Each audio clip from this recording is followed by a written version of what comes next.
जवळजवळ 2 ते 3 तास फोन केले की सगळे थांबलेले आहेत. मी जास्त काही बोलणार नाही, कारण सगळ्यांचं आता बोलून झालंय.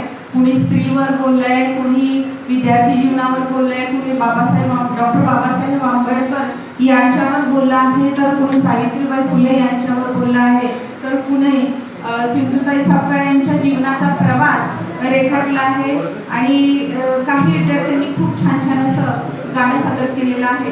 खऱ्या अर्थाने आज महिला दिनानिमित्त आपण जो कार्यक्रम ठेवण्याचा जो हेतू होता की महिलांनी आपले कलागुण सादर करावेत आणि थोडीशी त्यांना घर स्वयंपाक झाडलोट याच्यातून वेळ काढून थोडंसं आपल्याकडे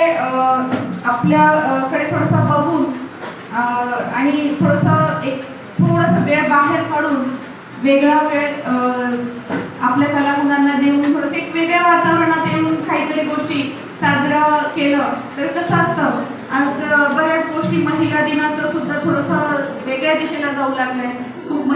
काही महिला एकत्र येतात, त्यांचा ग्रुप असतो, पार्टी करतात, खाणं पिणं असतं, नाचगाणं असतं, डान्स वगैरे अशा गोष्टीकडे ते वळत चाललेलं आहे. हेतू एक असतो, काहीतरी विसरच होत जातात. परंतु एक चांगल्या हेतूने आपण एकत्र येऊन एक चांगली गोष्ट केली तर नक्कीच आपल्यामधल्या एक चांगल्या गुणाला एक चांगली दिशा मिळून जाते. आणि तो हेतू ठेवूनच आपण ह्या असे छोटे मोठे कार्यक्रम राबवत असतो.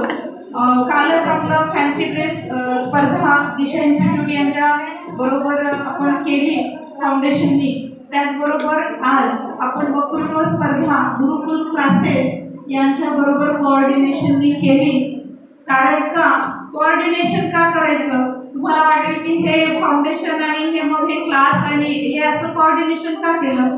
कारण काय होतं, ग्रुपने जेव्हा आपण काम करतो तेव्हा डबल एनर्जी लागते.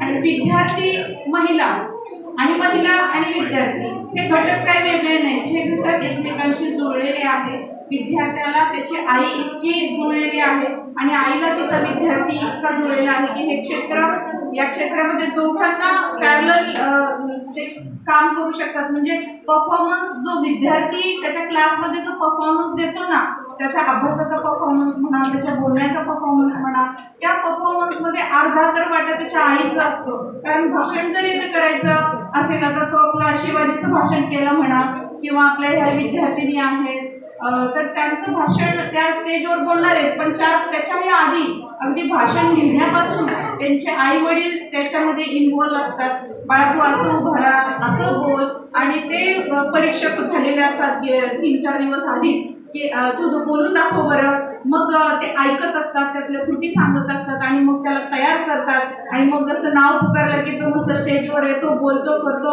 त्यातलं खरं निम्म बक्षीस त्यांच्या आई वडिलांना असतं आणि एक थोडंसं बक्षीस त्याच्या धाडसासाठी असते की त्यांनी आई वडिलांचं त्यांच्या मार्गदर्शनाला फॉलो केलं आणि ते जे म्हणतायत तसं सादरीकरण केलं. त्या छोट्या मोठ्या गोष्टी असतात, म्हणजे ह्या एकमेकाशी संलग्न अशा गोष्टी आहेत. म्हणूनच आपली संस्था महिलांबरोबरच विद्यार्थ्यांसाठी सुद्धा नक्कीच कार्यरत आहे. म्हणजे आपण म्हणतो ना, एज्युकेशनल सेक्टरमध्ये सुद्धा आपली संस्था काम करते. त्याचबरोबर वृद्ध लोकांसाठी सुद्धा खूप तळमळीने काम करते. वृद्धाश्रमामध्ये भेट देणं किंवा असे आपण म्हणतो बघा ज्येष्ठ नागरिक संघ वगैरे, त्यांच्यासाठी सुद्धा आपण वेगवेगळे कार्यक्रम ठेवतो, वेगवेगळी बक्षिसं ठेवतो, जेणेकरून त्यांना सुद्धा एक प्रोत्साहन मिळावं आणि ते सुद्धा आपल्या प्रवाहामध्ये आले पाहिजे. त्यांचं मार्गदर्शन आपल्याला भेटलं पाहिजे. एक बोलतो ना आपण, एक ज्येष्ठ नागरिक म्हणजे फार मोठं पुस्तक असतं. त्या व्यक्तीशी आपण बोललो म्हणजे भरपूर सारा त्याच्या आयुष्याचा अनुभव आपल्याला न वाचता भेटतो. म्हणून आपण कायम ज्येष्ठांच्या सानिध्यात असलो की मार्गदर्शन भेटत राहतं. आपल्या मॅडमच्या आई, त्यांचं काहीतरी मार्गदर्शन नक्कीच भेटलं असेल. तेव्हा कुठं आपल्या बबिता मॅडम एक क्लास ओपन करतात आणि गेले 10 ते 15 वर्ष झालं विद्यार्थी घडवतात. ह्या बबिता मॅडम घडले याच्या मागे सुद्धा त्यांच्या आईचा निम्मा वाटा आहे. म्हणून मला असं म्हणावं वाटतं की आईची जी एनर्जी असते ती एक महिलेची एनर्जी असते. पुन्हा विषय जातो तो मूळ मुद्दा स्त्रीकडे जातो, कारण स्त्री ही फक्त घर नुसतं बघत नसते, तर ती त्या मुलाला घडवत असते, नवऱ्याला सुद्धा घडवतच असते. अगदी त्याला डबा देण्यापासून, तो रात्री आल्यानंतर त्याला जीव घालण्यापासून, त्याचं सगळं बघण्यापासून, म्हणजे नवरा सुद्धा स्त्रीचा एक मुलगा असल्यासारखंच असतं. आणि ती तिच्या नवऱ्याची सुद्धा आईच होऊन काम करते. म्हणजे स्त्री ही फक्त स्त्री नसून ती एक आई सुद्धा असते, कायम सगळ्यांची आई असते. आणि एका आईला म्हणजे माझे लाखो सलाम. मी याच्याबद्दल किती बोलेन तेही कमीच आहे. आणि ती फक्त एवढंच लक्षात ठेवायचं की आई असते ती, आणि तिची जी केअरिंग असते ती फक्त ती एकट्या घरापुरतीच नसते. तिचं केअरिंग शेजारी पण असते, शेजारच्या मुलाशी पण तिचं केअरिंग असतं.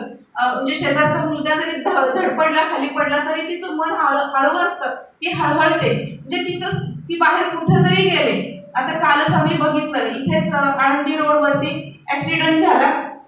ती महिला अशी पडली खाली, तर पुरुषांपेक्षा सुद्धा बऱ्याच तिथे महिला जवळ तिथे आल्या आणि तिला उठवलं, पाणी दिलं, हे केलं. म्हणजे स्त्री ही हळवी असते, ती नातं बघून कधी मदतीला जात नाही. भले काही असो, ऑन दी स्पॉट तिला हेच कळतं की मला सर्व्हिस द्यायची. म्हणजे सगळ्यात ग्रेट सर्व्हिस कुठल्याही, म्हणजे इंडस्ट्रीज आता बघतो आपण, हॉस्पिटल्स असतात, नर्सेस असतात, वेगवेगळ्या सर्व्हिसेस असतात, वेगवेगळे उद्योग असतात, बिझनेस असतात. पण स्त्रीची अशी असते, स्त्री ही अशी एक गोष्ट आहे की ती काहीही बघत नाही, कुठला व्यवहार बघत नाही, कुठलीही मदत करताना ती मागं पुढं काहीही बघत नाही. तिचं पहिलं तिला लक्षात येतं की माझं कर्तव्य काय आहे. माझं कर्तव्य हे आहे की जिथं ज्यांना गरज आहे तिथं मी त्यांना मदत केली पाहिजे. इतकी निस्वार्थ आणि नितळ भावना ही स्त्रीची असते, आणि अशा स्त्रीच्या भावनेला सगळ्यांनी जपलं पाहिजे, तिचा आदर केला पाहिजे. एवढंच मी म्हणेन. धन्यवाद.